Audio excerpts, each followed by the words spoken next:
નમસ્કાર, આપ જોઈ રહ્યા છો ન્યૂઝ 18 ગુજરાતી. હું છું સિદ્ધાર્થ ધોળકિયા. શું 3જી મે બાદ લોકડાઉન લંબાશે કે છૂટછાટ મળશે? આ સવાલનો ટૂંક સમયમાં મળશે જવાબ.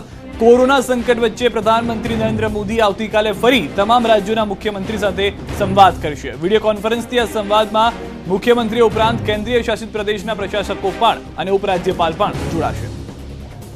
તમામ રાજ્યોના મુખ્યમંત્રીઓ પાસેથી અભિપ્રાયો જાણ્યા બાદ પ્રધાનમંત્રી કોરોના વાયરસ સામેની આગામી રણનીતિ ઘડશે. 3જી મે લોકડાઉન સમાપ્ત કરવું કે નહીં તેનો નિર્ણય પણ મુખ્યમંત્રીઓ સાથે સંવાદ કર્યા બાદ જ કરાશે. જો લોકડાઉન હટાવી લેવું તો કઈ રીતે તબક્કાવાર આયોજન કરી શકાય તેને લઈને પણ ચર્ચા થશે, કારણ કે હજુ પણ કોરોના વાયરસના કેસમાં સતત વધારો થઈ રહ્યો છે. મહારાષ્ટ્ર, ગુજરાત, દિલ્હી, તમિલનાડુ, રાજસ્થાન, ઉત્તર પ્રદેશ, મધ્યપ્રદેશમાં સ્થિતિ હજુ પણ બેકાબુ છે. એવામાં અહીં કોરોના પર અંકુશ મૂકવા શું કરી શકાય તે અંગે પણ ચર્ચા થશે. જે રાજ્યો કોરોના મુક્ત બન્યા છે અથવા તો કોરોના પર કાબુ મેળવવામાં સફળ રહ્યા છે તેઓ પણ પોતાના અનુભવો આ બેઠકમાં શેર કરશે. અગાઉ પ્રધાનમંત્રીએ તમામ રાજ્યના મુખ્યમંત્રીઓ સાથે 11 એપ્રિલે સંવાદ કર્યો હતો, જેમાં 14 એપ્રિલ બાદ પણ વધુ 19 દિવસ લોકડાઉન લાદવાનો નિર્ણય કરાયો હતો. દેશમાં કોરોના સંકટ આવ્યા બાદ પ્રધાનમંત્રી આ 3જી વખત રાજ્યના મુખ્યમંત્રીઓ સાથે સંવાદ સ્થાપિત કરી રહ્યા છે. લોકડાઉન દરમિયાન પ્રધાનમંત્રી નરેન્દ્ર મોદી આજે બીજી વખત દેશવાસીઓને રેડિયો પર મન કી બાતના માધ્યમથી સંબોધિત કર્યા. આ કાર્યક્રમમાં તેઓએ કોરોના સામેની લડાઈમાં એક લક્ષ્ય સાથે કામ કરી રહેલા તમામ દેશવાસીઓની પ્રશંસા કરી, સાથે જ કોઈ ગફલતમાં ન રહેવાની ચેતવણી આપી. પ્રધાનમંત્રીએ કહ્યું કે તમામ દેશવાસીઓ આ લડાઈ લડી રહ્યા છે. ભવિષ્યમાં જ્યારે પણ આ મુદ્દે ચર્ચા થશે ત્યારે ભારતીય નાગરિકોનો ઉલ્લેખ અવશ્ય થશે. લોકોના હૃદયમાં રહેલી બીજાને મદદરૂપ થવાની લાગણી જ આ લડાઈમાં તાકાતરૂપ સાબિત થઈ રહી છે. પોલીસ, ડોક્ટર્સ, સફાઈ કર્મીઓ, સમાજસેવીઓની પ્રધાનમંત્રીએ પ્રશંસા કરી. ઉપરાંત કેટલાક મહત્વપૂર્ણ સૂચનો પણ કર્યા. પ્રધાનમંત્રીએ અતિ આત્મવિશ્વાસમાં આવીને આ લડાઈને અધૂરી ન છોડવા અપીલ કરી. हम कतई अति आत्मविश्वास में न फंस जाएं, हम ऐसा विचार न पाल लें कि हमारे शहर में, हमारे गांव में, हमारी गली में, हमारे दफ्तर में अभी तक कोरोना पहुंचा नहीं है, इसलिए अब पहुंचने वाला नहीं है. देखिए, ऐसी गलती कभी मत पालना. दुनिया का अनुभव हमें बहुत कुछ कह रहा है और हमारे यहाँ तो बार बार कहा जाता है, सावधानी हटी तो दुर्घटना घटी. સાથે જ પ્રધાનમંત્રીએ સંસ્કૃતના એક સુવાક્યનો પણ ઉલ્લેખ કર્યો અને બીમારીને જડમૂળથી ઉખાડ્યા બાદ જ જંપવા સલાહ આપી. हमारे पूर्वजों ने कहा है, अग्नि ही शेषम ऋण शेषम व्याधि शेषम तथैव च पुनः पुनः प्रवर्धेत तस्मात् शेषम न कार्येत. अर्थात हल्के में लेकर छोड़ दी गई आग, कर्ज और बीमारी मौका पाते ही दोबारा बढ़कर खतरनाक हो जाती है. इसलिए इनका पूरी तरह उपचार बहुत आवश्यक होता है. પ્રધાનમંત્રીએ એકબીજા વચ્ચે 2 ગજનું અંતર જાળવવા, ફેસ કવર કરવા અપીલ કરી. રમઝાન મહિનાની શુભકામનાઓ પાઠવી, સાથે દિશા નિર્દેશોનું પાલન કરવા નાગરિકોને પ્રધાનમંત્રીએ અપીલ કરી અને આશા વ્યક્ત કરી કે ટૂંક સમયમાં જ કોરોના સામેની જંગમાં આપણે અને વિશ્વ વિજયી બનીએ.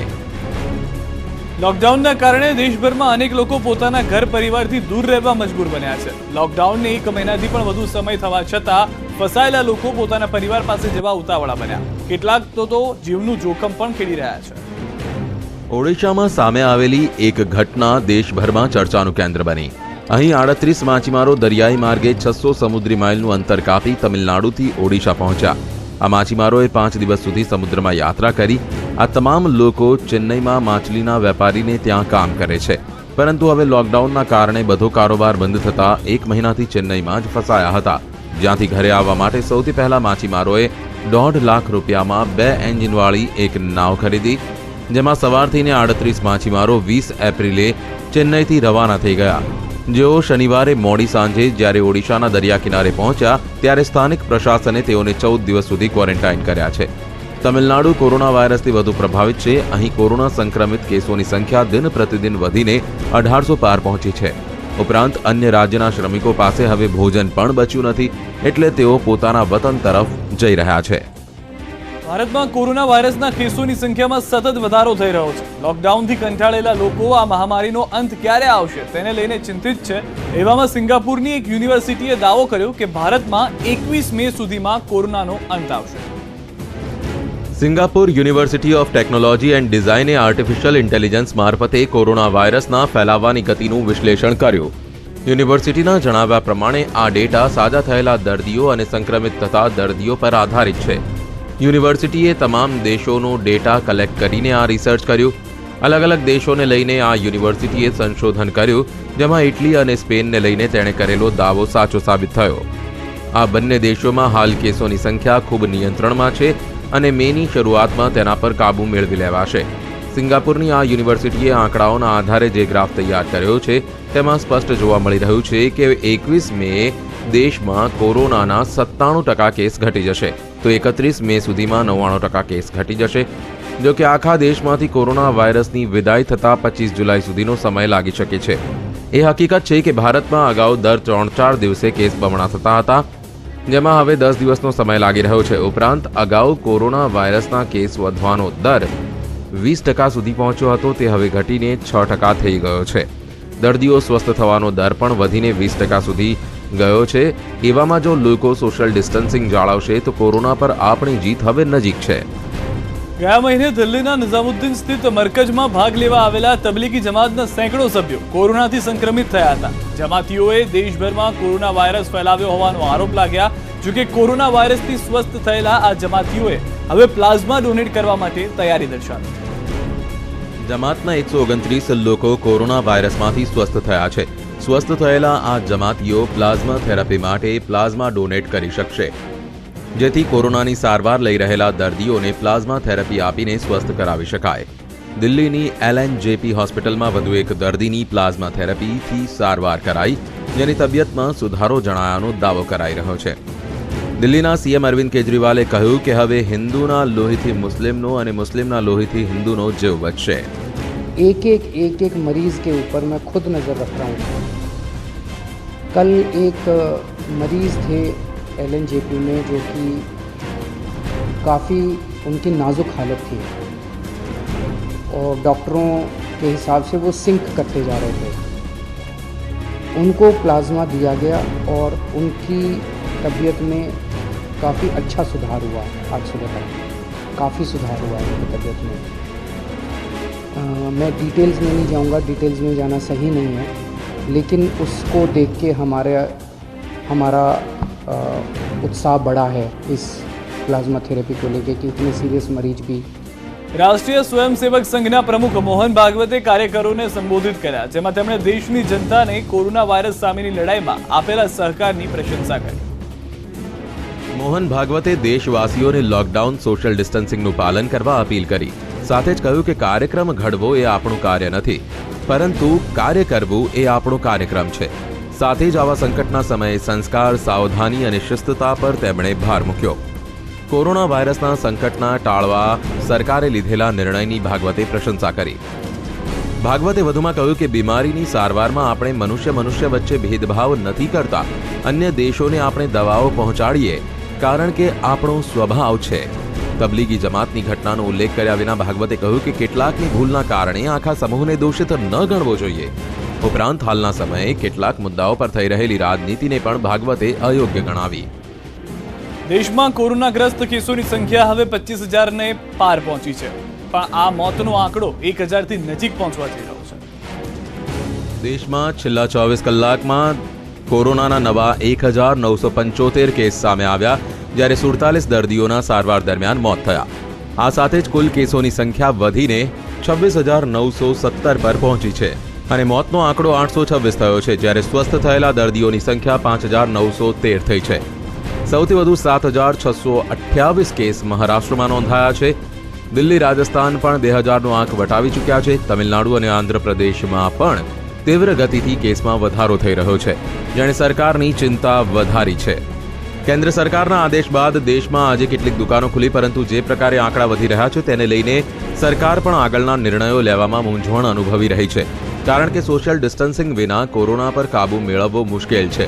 આથી જ વારંવાર સોશિયલ ડિસ્ટન્સિંગ તથા ફેસ કવર કરવાની અપીલ કરાઈ રહી છે. બિગ બી એટલે કે અમિતાભ બચ્ચનના રૂમમાં અચાનક ચામાચીડિયું ઘૂસી આવ્યું, જેના કારણે અમિતાભ બચ્ચન ખૂબ હેરાન પરેશાન થયા. લોકડાઉનના સમયમાં બોલિવૂડના સિતારાઓ સોશિયલ મીડિયાથી પોતાના ફેન્સ સાથે સતત જોડાયેલા રહે છે. કોરોના વાયરસ અંગે જાગૃતિ ફેલાવવાને લઈને સોશિયલ મીડિયા પર માહિતી શેર કરતા રહે છે. જોકે શનિવારે બિગ બીના એક ટ્વીટથી બધા ચોંકી ગયા, કારણ કે બિગ બીએ જણાવ્યું કે તેમના રૂમમાં ચામાચીડિયું ઘૂસી ગયું. અમિતાભે લખ્યું કે દેવીઓ ઓર સજ્જનો, બ્રેકિંગ ન્યૂઝ. શું તમે વિશ્વાસ કરશો? એક બેટ, એક ચામાચીડિયું મારા રૂમમાં ચડી આવ્યો. જલસામાં. ત્રીજા માળ પર મારા ઘરમાં મહામુસીબતથી બહાર કાઢ્યો. કોરોના પીછો જ નથી છોડી રહ્યો. અમિતાભના આ ટ્વીટ બાદ તેમના ચાહકો તેઓને અનેક સવાલો કરી રહ્યા છે. કહેવાઈ રહ્યું છે કે ચીનમાં કોરોના વાયરસ ચામાચીડિયામાંથી માનવ શરીરમાં પ્રવેશ્યો, જે બાદ દુનિયાભરમાં ફેલાયો. મહારાષ્ટ્રના મુખ્યમંત્રી ઉદ્ધવ ઠાકરેએ અન્ય રાજ્યના શ્રમિકોને ભરોસો આપ્યો કે તેઓ તેમના વતન પહોંચાડવાની વ્યવસ્થા કરશે. આ મુદ્દે ટૂંક સમયમાં કોઈ નિર્ણય લેવાશે. મહારાષ્ટ્રમાં મોટી સંખ્યામાં પ્રવાસી શ્રમિકો છે, જેઓ લોકડાઉન બાદથી પોતાના વતન જવાની માંગ કરી રહ્યા છે. અગાઉ ગેરસમજના કારણે બાંદ્રા રેલવે સ્ટેશન પર ભીડ થઈ હતી. જો કે હવે ઉદ્ધવ ઠાકરેએ આશ્વાસન આપતા કહ્યું કે આ મુદ્દે અન્ય રાજ્ય સરકારો સાથે વાતચીત ચાલી રહી છે. जो महाराष्ट्र के बाहर के लोग हैं यहाँ अटके हुए तो नहीं है, लेकिन जो अपना घर जाना चाहते हैं, अपने अपने घर जाना चाहते हैं, हमारी बात चल रही है. जल्द से जल्द रास्ता निकालेंगे, जरूर निकालेंगे. लेकिन एक बात जरूर, ट्रेन तो नहीं शुरू होने वाली. कोई भीड़ नहीं चाहिए. अगर भीड़ होगी तो वापस पाबंदी लगानी होगी. जो भी सूचनाएं सरकार की ओर से मिलेगी आप तक पहुंच जाएंगी, और जब भी संभव होगा सारे लोगों को अपने अपने गांव, अपने अपने घर, जैसे महाराष्ट्र है, उत्तर प्रदेश है, बिहार है, अन्य राज्य है, एक दूसरे की सहायता करते करते हम ये आदान प्रदान करेंगे, जरूर करेंगे. રાજ્યમાં સતત વધી રહેલા કેસને લઈને ઉદ્ધવે ચિંતા વ્યક્ત કરી. ઉદ્ધવે કહ્યું કે રાજ્યમાં 80% દર્દીઓ એવા છે જેમાં કોઈ લક્ષણો નથી, જ્યારે 20% દર્દીઓ એવા છે કે જેમાં હળવા કે ગંભીર લક્ષણો જોવા મળી રહ્યા છે. સાથે જ રાજ્યમાં વધુ ટેસ્ટિંગ થતા હોવાનો દાવો તેમણે કર્યો. ચંદીગઢના સેક્ટર 40ના જાગૃત નાગરિકોએ પોતાની સોસાયટીની જવાબદારી પોતે જ સંભાળી છે. અહીં રહેણાંક વિસ્તારમાં પ્રવેશ કરનારની ચકાસણી અહીં રહેતા લોકો જાતે જ કરે છે. ચંદીગઢના સેક્ટર 40ના છે, જ્યાં કોઈ પણ વ્યક્તિ વાહન અંદર પ્રવેશ કરે તો સૌથી પહેલા તેને સેનેટાઈઝ કરાય છે. શાકભાજીવાળા કે સફાઈ કર્મીઓને તાપમાન ચેક કર્યા બાદ અને સેનેટાઈઝ કર્યા બાદ જ અંદર પ્રવેશ અપાય છે. સાથે જ દરેક વાહન અને નામની નોંધણી કરાય છે. એટલે જો કોઈ એવી સ્થિતિ સર્જાય તો વાયરસની ચેન સરળતાથી પકડી શકાય. અંદર પ્રવેશ કરનાર પાસે જો માસ્ક ખરાબ હોય કે ન હોય તો તેને આપવામાં આવે છે. શાકભાજી વેચનારાને ગ્લવ્સ અપાય છે. સ્થાનિકોનું કહેવું છે કે અમારા વિસ્તારના લોકોની ચિંતા અમે જાતે જ કરીએ છીએ, જેથી સરકાર અને સ્થાનિક તંત્રને પણ મદદરૂપ બની શકીએ.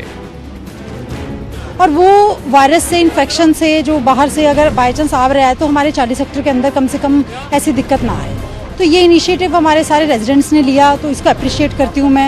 और जिस दिन से ये इनिशिएटिव लेने की सोची, हमने कंधे से कंधा मिलाकर इनका साथ दिया. किसी का टेम्परेचर मान लीजिए हमने एक डेडलाइन रखा हुआ है कि 98.5 और 99 के बीच, क्योंकि डिजिटल मीटर्स हैं, they are fluctuating of ±5%. 5 point का फ्लक्चुएशन रहता है उसमें. सो हम 99 तक एक बैरिकेड रखते हैं. अगर 99 का कोई भी है तो हम उसको 10 मिनट वेट कराते हैं, दोबारा चेक करते हैं. हमारे पास जो मशीन्स हैं चेक करने के लिए, जो थर्मोसेट्स हमारे पास अलग अलग चेक करते हैं. बाई चांस उसमें फ्लक्चुएशन, अगर उसके बाद भी कोई वेरिएशन रहता है, then will immediately call the helpline 112, the covid helpline. બેલ્જિયમની રાજધાની બ્રસેલ્સમાં લોકો સુધી પોતાનો સંદેશો પહોંચાડવા માટે એક બસની મદદ લેવાઈ રહી છે. કોરોના પર કાબુ મેળવવા માટે બેલ્જિયમમાં લોકડાઉન છે, એટલે લોકોને ઘરની બહાર નીકળવાની મનાઈ છે. તમામ બેલ્જિયમ વાસીઓ હાલમાં ઘરમાં જ કેદ છે. સગા સંબંધીઓ અને મિત્રોને નથી મળી શકતા. એવામાં બ્રસેલ્સના રસ્તાઓ પર વોઇસ ઓફ બ્રસેલ્સ નામની એક બસ દોડી રહી છે. આ બસ લોકોને તેના સ્વજનોના ઓડિયો સંદેશ સંભળાવી રહી છે. આ બસ જેવી એક મકાનની બાજુમાં આવી તેના લાઉડસ્પીકરમાંથી ઓડિયો વાગવા લાગ્યો. સંદેશ સાંભળીને એક વૃદ્ધા અને તેની દીકરી બારીમાં આવી ગયા અને ખુશખુશાલ થયા.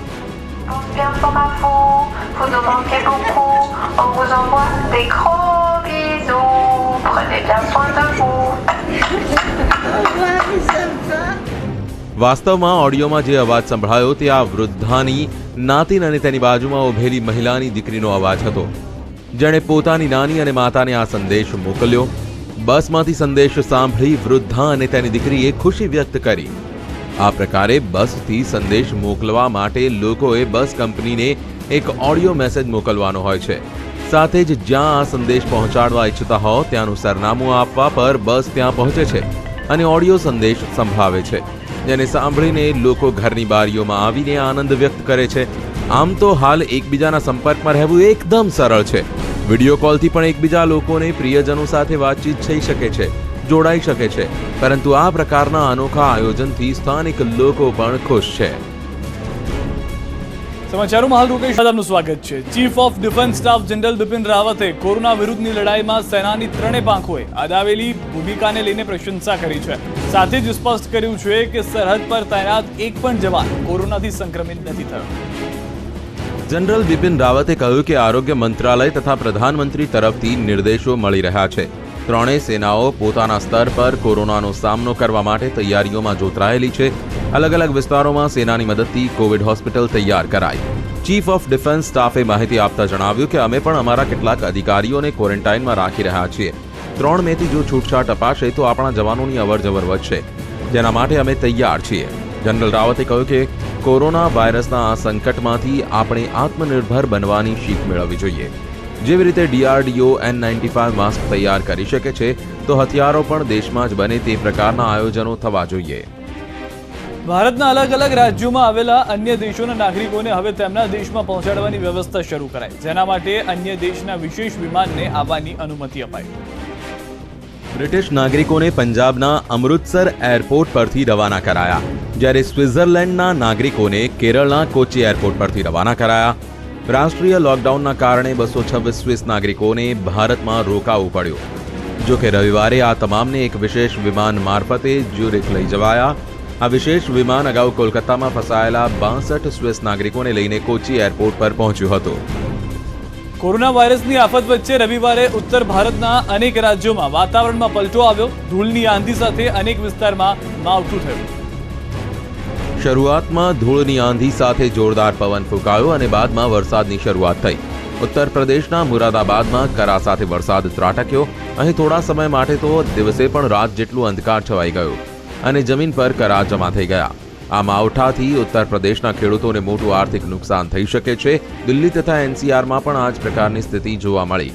અહીં પણ સવારથી જ વાદળછાયા વાતાવરણ વચ્ચે અનેક વિસ્તારમાં હળવો વરસાદ થયો, જેના કારણે ઠંડા પવનો ફૂંકાવાનું શરૂ થયું. દક્ષિણ ભારતની વાત કરીએ તો અહીં આંધ્રપ્રદેશ બાદ હવે તમિલનાડુમાં પણ માવઠું થયું. અહીં પણ વહેલી સવારથી જ ઝરમર ઝરમર વરસાદ પડ્યો, જેના કારણે લોકોએ મુસીબત સહન કરવી પડી. હવામાન વિભાગની આગાહી પ્રમાણે આગામી 3 દિવસ સુધી દેશના વિવિધ રાજ્યોમાં વરસાદ નોંધાઈ શકે છે. જમ્મુ કાશ્મીર, લદ્દાખ, દિલ્હી, ઉત્તર પ્રદેશ, ગુજરાત, કર્ણાટક, તમિલનાડુમાં હળવાથી મધ્યમ વરસાદની આગાહી કરાઈ. સાથે જ કેટલાક વિસ્તારોમાં આંધી પણ ત્રાટકી શકે છે. બાદ હવે સરકારે રાજ્યના 4 મોટા શહેરોમાં પણ દુકાનો ન ખોલવા આદેશ કર્યો છે. આ વિસ્તારમાં બસ સેવા પણ બંધ રહેશે.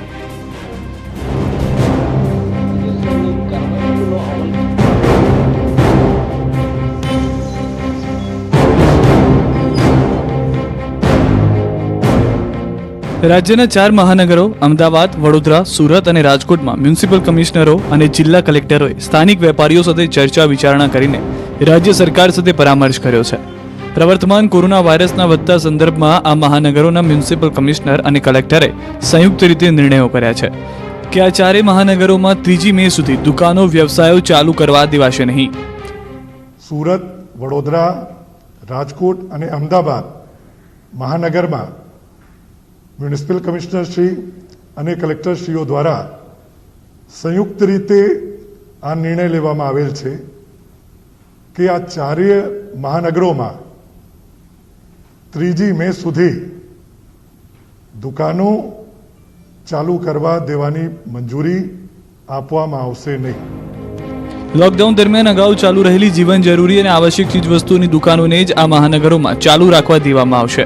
રાજ્યમાં અન્ય જે વિસ્તારો જિલ્લાઓમાં રવિવાર તારીખ 26 એપ્રિલથી ધંધા વ્યવસાયો શરૂ કરવાની છૂટ આપવામાં આવી છે તેમાં પણ mall, market complex, hair cutting, salon, beauty parlour, paan gutkha, bidi સિગરેટનું વેચાણ કરતી દુકાનો, હોટલ, રેસ્ટોરન્ટ ચાલુ કરી શકાશે નહીં. ટેક્સી સેવાઓ, રિક્ષા સેવા, ઉબેર કે અન્ય બસ સેવાઓ પણ રાજ્યમાં શરૂ થશે નહીં. બારડોલીના સ્મશાન ભૂમિમાં અંતિમ સંસ્કાર બાદ અસ્થિ વિસર્જન કરવા માટે પવિત્ર ગંગા નદી હરિદ્વાર ખાતે ખોલવામાં આવ્યા છે, મોકલવામાં આવે છે. હાલ લોકડાઉનમાં સ્મશાન ભૂમિમાં 125 થી વધુ અસ્થિ ક્યારે લોકડાઉન ખુલે અને પવિત્ર ગંગા નદીમાં વિસર્જિત થાય તેની રાહ જોઈ રહી છે.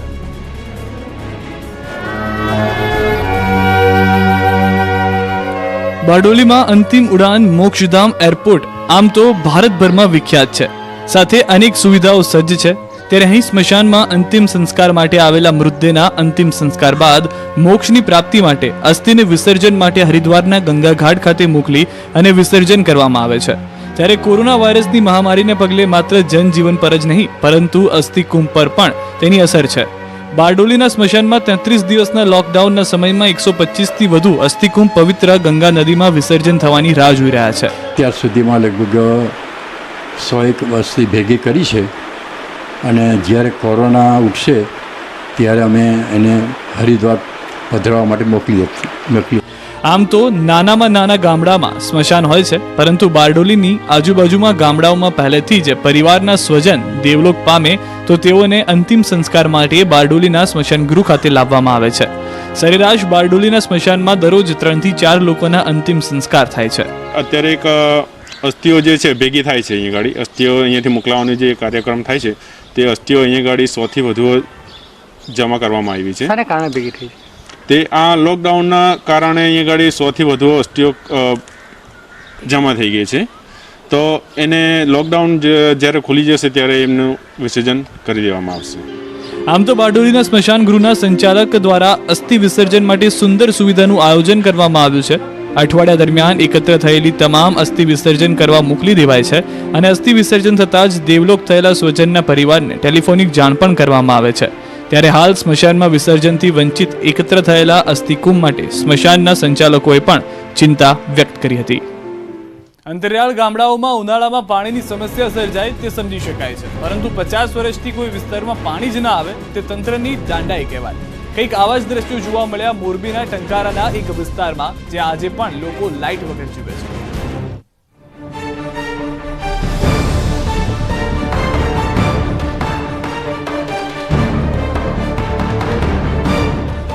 મોરબી આમ તો જિલ્લો ગણવામાં આવે છે, પરંતુ હાલમાં પણ મોરબીમાં અનેક સુવિધાઓ નથી. જેમાં મોરબીના ટંકારાના એક વિસ્તારમાં રહેતા લોકો ચૂંટણી વખતે મત તો આપે છે, પરંતુ દર વખતે નેતાઓ ખોટા વાયદાઓ કરીને હાથતાળી આપી જાય છે. ટંકારામાં આવેલા ઉગમણા જાપાન વિસ્તારના લોકો પીવાના પાણીની સમસ્યાથી છેલ્લા 50 વર્ષથી પીડાઈ રહ્યા છે. એટલું જ નહીં, લાઇટ પણ આપવામાં નથી આવતી. તો આશ્ચર્યની વાત તો એ છે કે લોકો તળાવ પાર કરી કબ્રસ્તાનમાંથી પાણી ભરવા જાય છે. કબ્રસ્તાનમાંથી તો એઓ જ્યારે કોઈ ન હોય ત્યારે પાણીની ચોરી કરવા મજબૂર બની ગયા છે. ત્યાં તો જ્યારે પુલ ઉપર પાણી આવી જાય છે ત્યારે 3 દિવસ સુધી પાણી તો ઉતરતું નથી, તો ત્યારે સ્ટુડન્ટ્સ કેવી રીતના જઈએ? શું તંત્ર પાસે શું માંગ છે તમારી? તો અમને એક પુલ અહીંયા બનાવી દો, લાઇટ આપો, પાણીની સુવિધા કરી દો. અમારે આ વરસ ધરતી ભૂકંપ પહેલાને છે, અમારા ગઈઢા છે 40 વર્ષ પહેલા અહીંયા રહેતા. હજી એની પરજાય એમને માયા રહે છે, પણ અમે જો મતતાણે બધા મતતાણે પોગી જાય કે છે તમને ઓલું કરી દે ઓલું કરી દે, પછી અમે જઈશું કોઈ જવાબ કઈ અમારો લેતા નથી. આ બાબતે જ્યારે ટંકારા મામલતદાર આર પાદરિયાની પ્રતિક્રિયા જાણવા માટે ન્યૂઝ 18 ગુજરાતીની ટીમ ટંકારા મામલતદાર ઓફિસ પહોંચી હતી, ત્યારે ટંકારા મામલતદારે આ મામલે કંઈ કહેવું નહીં તેવો જવાબ આપ્યો. જવાબદાર અધિકારીઓ જો પોતાની જવાબદારીઓથી ભાગશે તો સામાન્ય પબ્લિકો છે પોતાની સમસ્યા માટે ક્યાં જશે, એક મોટો પ્રશ્ન સવાલ થયો છે. હાલ તો જે મામલતદાર છે આર પાદરિયા તેઓ પોતાની જવાબદારીથી ભાગી અને મારે કોઈ કેમેરા સામે બોલવાનું નથી થતું, તેઓ જવાબ આપી અને પોતાની જવાબદારીમાંથી છટકી ગયા છે. છેલ્લા 50 વર્ષથી પાણીની સમસ્યાથી ઝઝૂમતા લોકો આખરે હવે થાકી ગયા છે. નેતાઓના વાયદાથી હવેથી પેઢી માને તેમ નથી. અતુલ જોશી, ન્યૂઝ 18 ગુજરાતી, મોરબી. એક મહત્વના સમાચાર, ઇમરાન ખેડાવાલાનો બીજો રિપોર્ટ પણ નેગેટિવ આવ્યો છે. આવતીકાલે થઈ શકે છે ડિસ્ચાર્જ. તેઓને હોસ્પિટલમાંથી આવતીકાલે સવારે અંદાજિત 11 વાગે ડિસ્ચાર્જ કરવામાં આવી શકે છે. 2 રિપોર્ટ કરવામાં આવતા હોય છે. દરેક વ્યક્તિના, દરેક દર્દીના તેમનો બીજો રિપોર્ટ પણ નેગેટિવ આવ્યો છે, તો તેઓને આવતીકાલે ડિસ્ચાર્જ કરવામાં આવી શકે છે. સમાચારોમાં અત્યારે બસ આટલું જ. મહત્વની તમામ ખબરો માટે આપ જોતા રહો ન્યૂઝ 18 ગુજરાતી.